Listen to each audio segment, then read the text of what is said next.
Hey, what's up guys, welcome to my YouTube channel, and in today's tutorial we are starting Python series. And for those of you who are new to programming, I would like to say is that you don't have to worry about anything because I will be walking you through the entire process, and by the end of this tutorial series you will be able to write Python code and understand any kind of Python code without any problem. And before we start, one thing I would like to say is that after this tutorial is over, you should go and practice everything that you learn in this tutorial on your own PC. And with that being said, let's get started. First, go to the command prompt and type Jupyter Notebook and then press enter and wait for it to open. Once it opens, you need to go to new and click on Python 3. Okay, so first let us take a look at some very useful functions that Python provides us with, and these are called input and print. And I know that we haven't yet done functions, but don't worry about it. All you need to do for today is you need to know how these two functions work, because later in the series I'll be teaching you everything about functions, and for now just know how these two work. So first we'll be taking a look at print function. So print function is one of the most useful functions that is available to us in Python, and I find myself using it a lot. And the way to use this function is, first we need to type the name of the function. So the name of the function is print, then we put parentheses, and in those parentheses we can put almost anything. So anything that you type in those parentheses will be printed out. For example, if I type 1, to run this code in Jupyter Notebook, what you need to do is you need to press shift plus enter, and that will run the code. So as you can see, when I press shift enter, whatever I had written in the print function was printed onto the screen. So I can change this value. For example, I could say 100 and it will be printed out to the screen. Okay, so the next function that we are going to take a look at is called an input function, and an input function allows us to take input from the user. So the way that we use input function is, first we need to type the name of the function, then parentheses, and in those parentheses you need to type double quote or single quotes, and we can write a message in there that allows us to interact with the user. For example, if I wanted to ask the user to enter a number, what I could say is enter a number. And now if I run this code, then Python will show me a message along with an input box. So if I type any number, for example 55, and then press enter, and the input function will return the number that the user had written. Notice that this number is in single quotes. Well, that's because input function by default returns a string.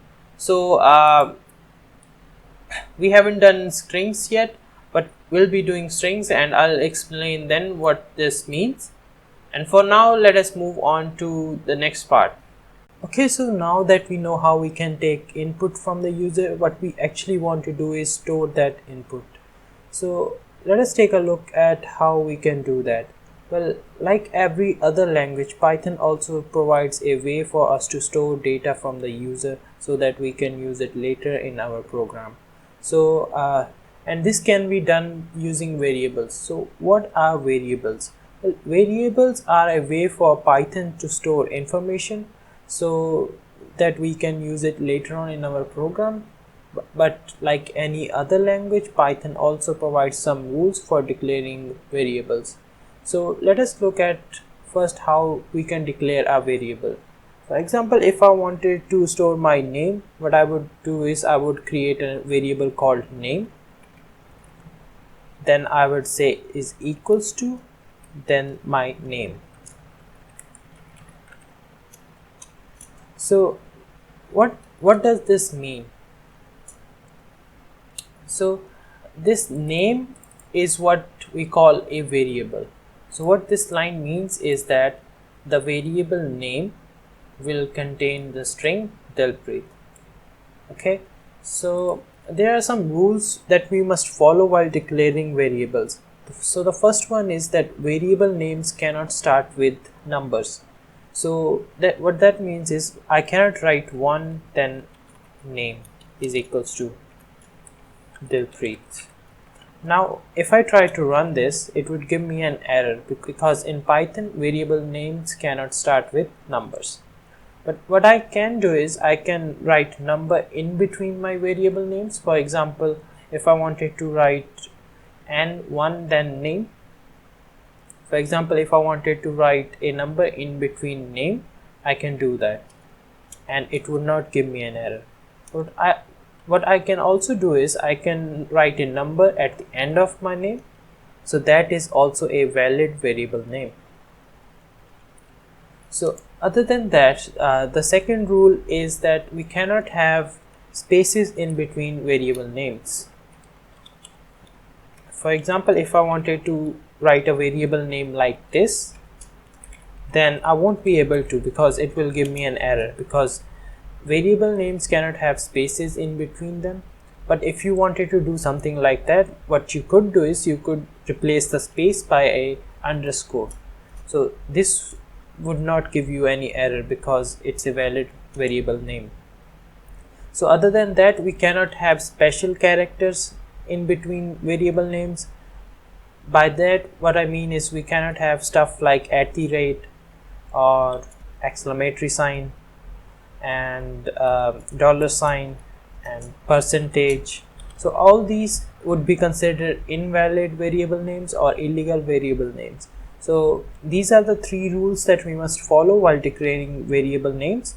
But other than that, there are some norms that everyone in the Python community follows. So, and those norms are that names cannot start with capital letters unless they are the name of a class.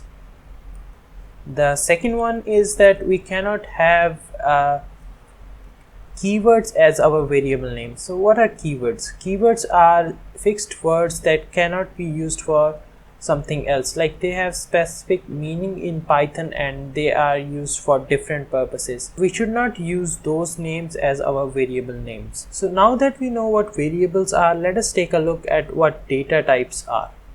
It is a way of telling Python that what kind of data we are trying to store. For example, when I tried to print 100, this was an integer data type because it did not have any decimal point in them.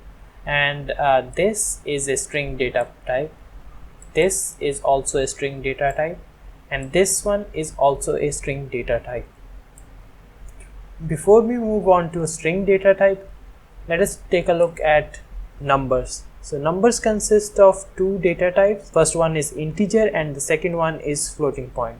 So integer in Pythons are denoted by int, and some valid integers would be -10, 0, 10, 100, 1000. So basically any whole number is an integer.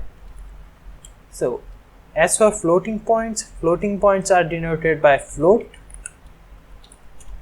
and a valid float would be -10.0, 0.0, 10.0, 100.0 and 1000.0. Any number that has a decimal point in it is a valid floating point. So let's move on to strings. So what are strings? So strings in Python are denoted by str, and some of the valid strings would be hello, hello with a single quote, and then this would also be considered a valid string. This is also a valid string, and this is also a valid string. So anything that is enclosed by single quotes or double quotes is a valid string. So other than that, we have booleans, and they are denoted by bool. So booleans can have two values, either true or false. So one thing to keep in mind while writing booleans is that the starting characters of those words must be capital. For example, over here I have written T capital in true and F capital in false. Okay, so these are some of the basic data types that are available to us in Python. So So next up we are going to move on to some arithmetic operations that we can perform with integers and floats. So let me erase that. So in Python there are some operators that we can use to operate on some of the basic data types. For example, if I wanted to perform addition, what I would do is 1 plus 1. That would give me 2. So this was the addition operator. Other than the addition operator, there are several operators such as the minus sign, the asterisk which is for multiplication, then slash which is for division, but this one returns a float point value.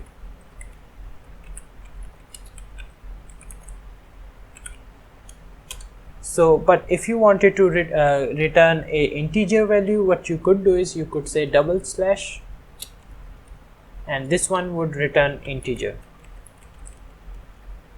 So other than that, we have power operator, which is denoted by double asterisk, and then we have the mod operator.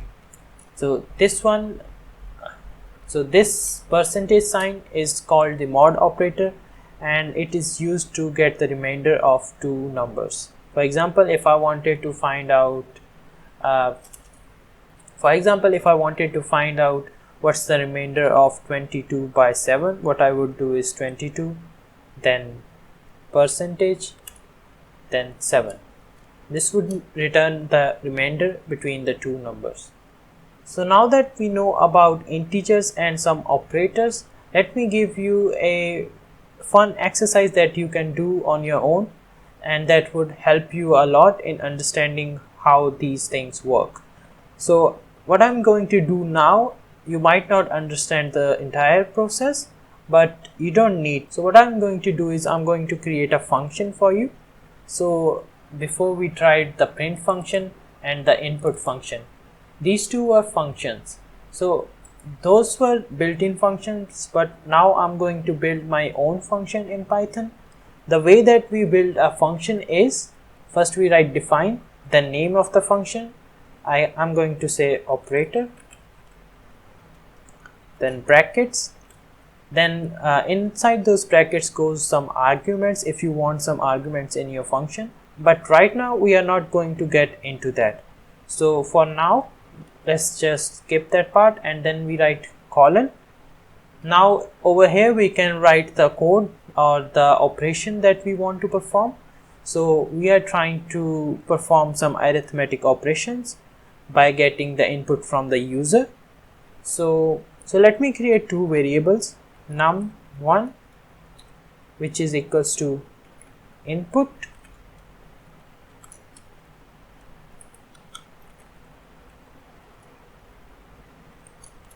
enter a number, and num2.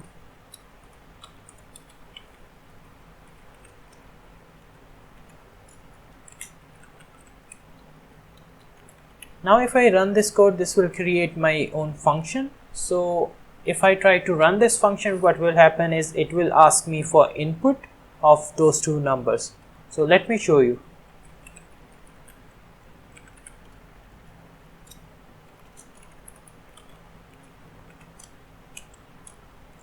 So enter a number. If I write 5, and then again it will ask me for entering a number because I put two input statements in that function. So if I write 5 again, and that's it. So that's what our function does right now, but that's not what we want. Besides, the numbers that I'm getting are in string format because input functions always returns a string format. So what we need to do is we need to convert it into an integer. So to do that, what we can do is we can write int, then parenthesis, and in those parentheses I will write my input function. So I'll do the same for the second number.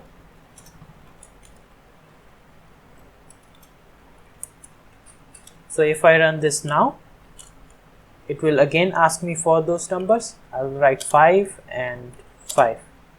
So right now we are getting the numbers, but those numbers now are in integer format. So okay, so now that they are in integer form, what we can do is we can perform some arithmetic operations on them. So if I wanted to perform some arithmetic operation and store that result, what I will do is I will create another variable called result, which is equals to num1, that is my first number, then some arithmetic operation. So I'm going to use plus, then my second number, num2.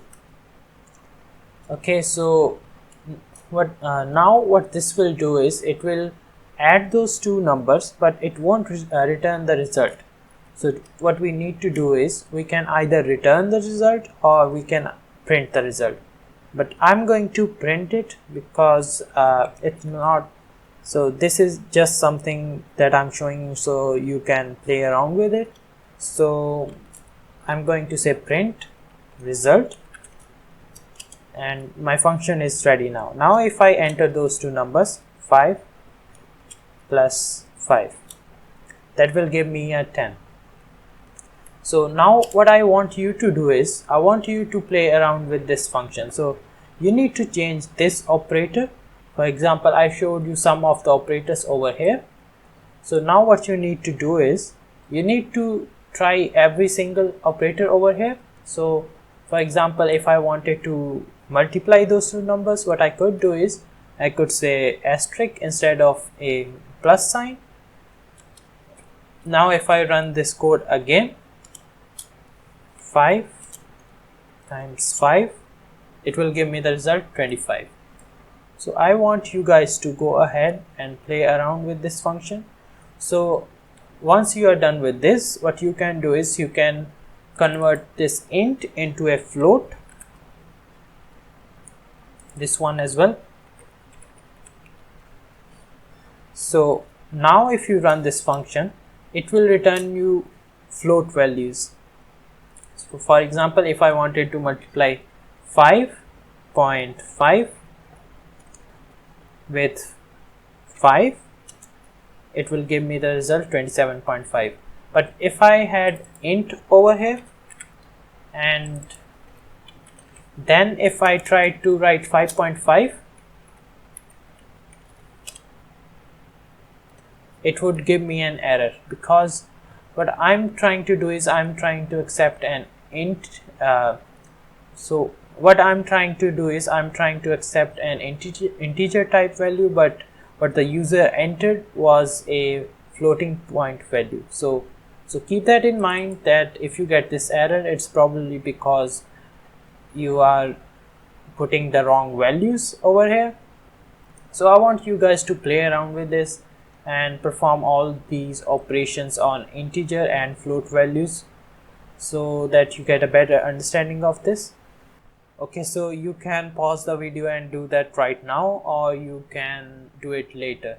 So right now I'm going to move on to the next topic, that is strings. So what are strings? So you can say that strings are a way to store a list of characters or a string of characters, and the way that you create string is by enclosing a character inside double quote or a single quote. So let me show you what I mean.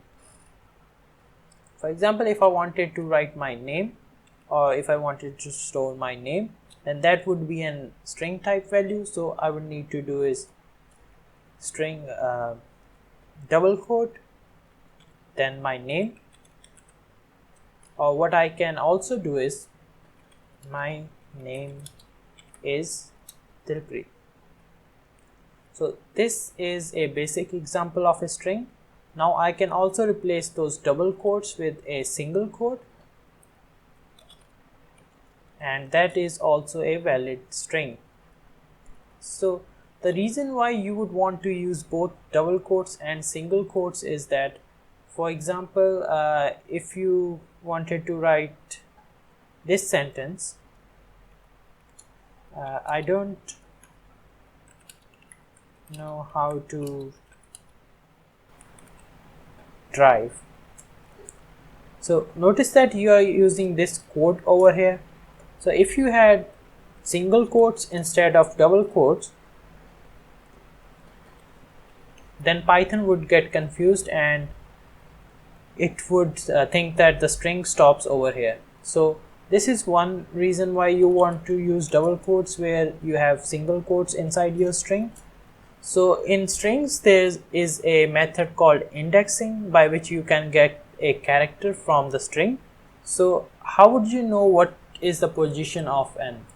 So to do that, you need to first know that indexes in Python start at 0.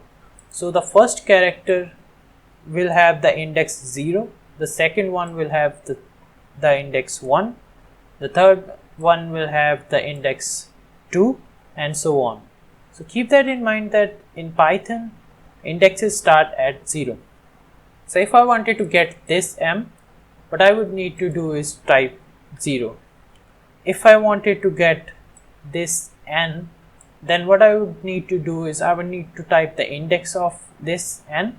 So let's count at what index that n is located. So m is at 0, y is at 1, this space is, so this space also consumes one index, so a space also has an index. So this space is at index 2 because space is also a character in Python, and this n would be at index 3. So if I write index 3 over here instead of 0, that would return me n. Okay, so that was how we can index it, but there is another topic called reverse indexing, and what that means is that using the indexing from the back.